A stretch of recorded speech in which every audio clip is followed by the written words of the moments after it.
I told you guys yesterday that it's going to be a busy week here on the channel, and it is going to be a busy week. Tomorrow, what I plan on doing, Marcellus Wiley went on FS1 on Monday, and he had some very, very interesting comments about LeBron James. About LeBron James and his take on what is going on in the country, specifically race relations. And I'm going to go over that with you guys tomorrow. I would have done it today, but I had already prepared today's show out by the time I heard about this. So we'll get to that tomorrow. Today, we are going to talk about the success of the UFC, the only major promotion in the country right now, the only major sports league in the country right now that is seeing growth and success. Now, what excuse have we been hearing for the past year? What excuse have we been hearing for the past year when it comes to falling television ratings in the NBA or Major League Baseball? The entire country was stuck at home, quarantined last year, couldn't go anywhere. All they had to do was watch television.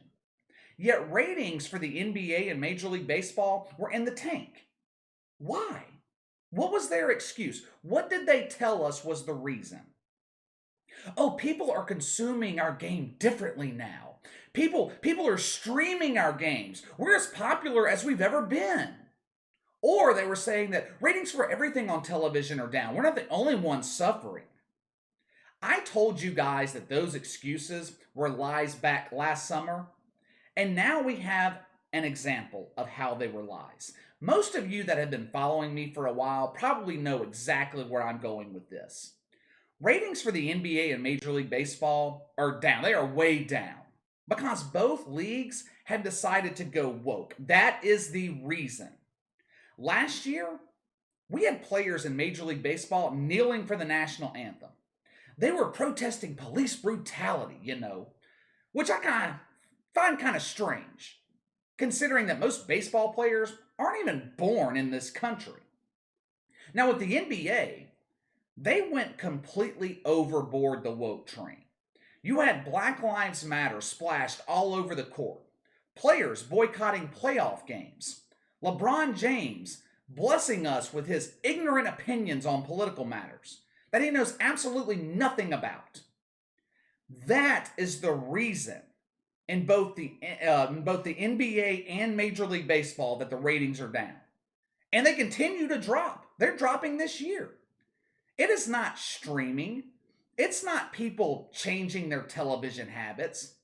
Ratings are down because people tune in to watch the game, not be beaten over the head with ridiculous political opinions from athletes who know absolutely nothing about politics. Just look at what just happened with the Oscars.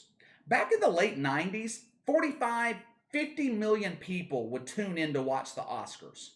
2019, it was around 25 million. This year, when the Oscars decided to go full-blown woke, less than 10 million people tuned in. I even saw a study on the 2021 Oscars, just happened Sunday night. They monitored the ratings by the minute. And anytime one of these idiot celebrities started talking about politics, racial politics, the audience numbers dropped off. The lesson is simple. America is tired of racial politics. On both sides of the aisle. Doesn't matter. Democrat, Republican, white, black. The majority of people are sick and tired of hearing about racism. They're tired of hearing about the damn COVID. People want to return to their normal lives. And they're tired of these damn wokers doing their best to stop a return to normalcy. Enter Dana White in the UFC. The example of what I'm talking about. Out of all the sports in the country, the UFC is the only one that has remained apolitical. The NFL would be a close second. The NFL dipped their toes in the woke pond, then quickly realized that it was bad for business and took their foot right out of the pond. But Dana White and the UFC, as an organization, they have remained apolitical. When you watch a UFC event, you don't hear about police brutality. You don't hear about the stupid COVID. You get what you paid for.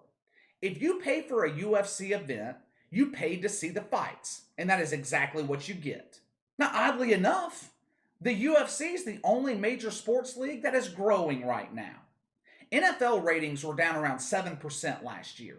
The NBA is dying a slow, painful death. Major League Baseball has been murdered recently for moving the All-Star game out of Atlanta to Denver.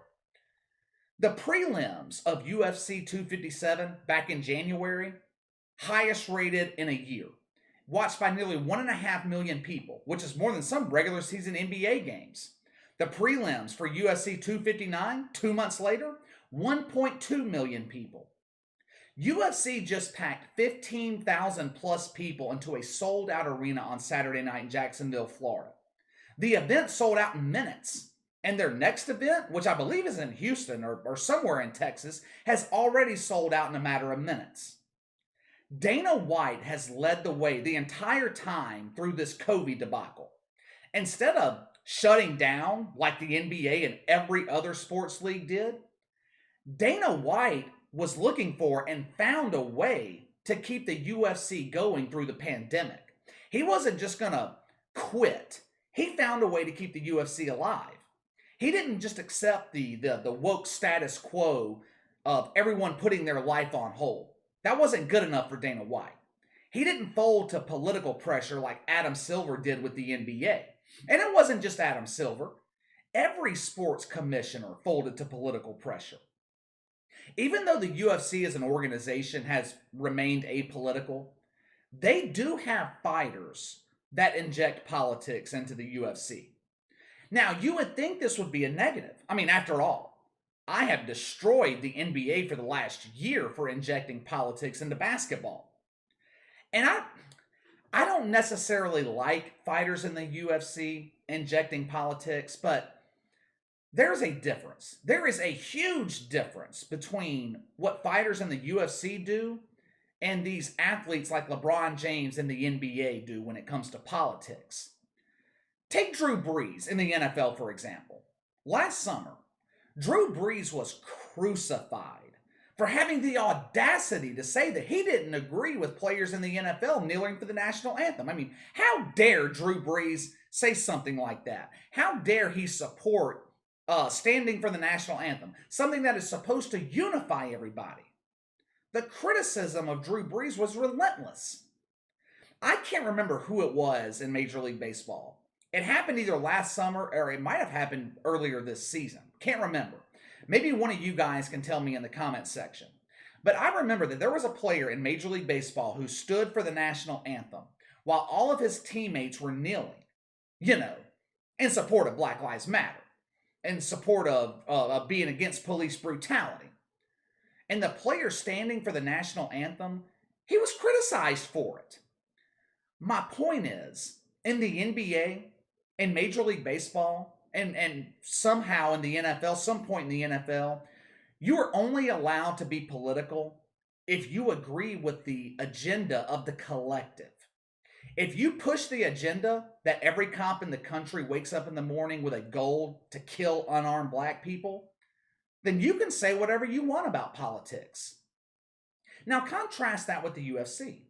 You have a guy like Colby Covington, who was vocal in his support of Donald Trump. He is MAGA for life. Then you have Tyron Woodley, who supports Black Lives Matter.